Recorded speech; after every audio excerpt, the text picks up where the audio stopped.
We're here with Gary and Angeli dito sa Samal Island. And you know, Gary, this has been such a fruitful mission.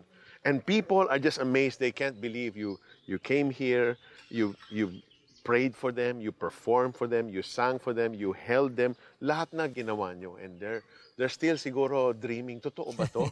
Totoo ba si Gary at si Angeli? Nakita natin. What has this done for you? Well, I saw the reactions of people when they saw me, but I think the best part about it is that at the end of it all, is that what they were feeling in their hearts wasn't really Gary V. It was a touch of the Lord Jesus in a way that they never have felt before. At para sa akin, that was the most important. Kasi kung concert lang, do a couple of songs, sing and dance, and that's it. But I think as a whole, all of us went a step further, which I feel is what Jesus always tries to do in our lives. He goes one step further. Just when we think we know Him enough, He does something else to make us experience Him in a fresh new way. And that's what happened, I think, in the lives of people here. Because I'm also blessed, Brother Peter. I mean, I may have been called to bless people, but in the process, I too was blessed. How about you, Jel? Well, ako naman, I was so totally overwhelmed by the fact na when we went to the Muslim areas and we saw the love, the overflowing love of the children and just everybody there for Gary. And then we prayed over a lady in Davao.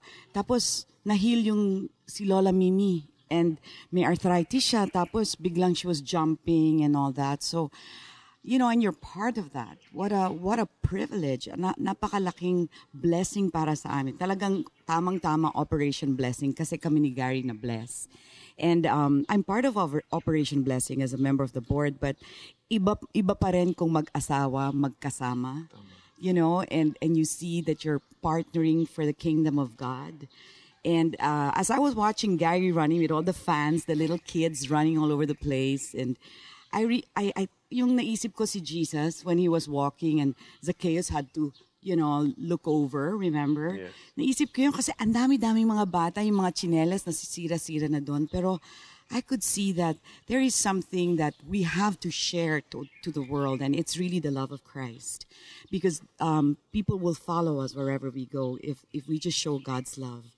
And I want to thank you, Peter, kasi napakaganda ng ginawa ninyo para sa mga tao dito sa Davao. I want to thank you so much, Angeli and Gary, for this has been a precious time with Operation Blessing. May the Lord return to you this blessing that will be so much overflowing. Then you got to do it again. Come back here again. We'll be back for sure. I'll be back. Sigurado yan.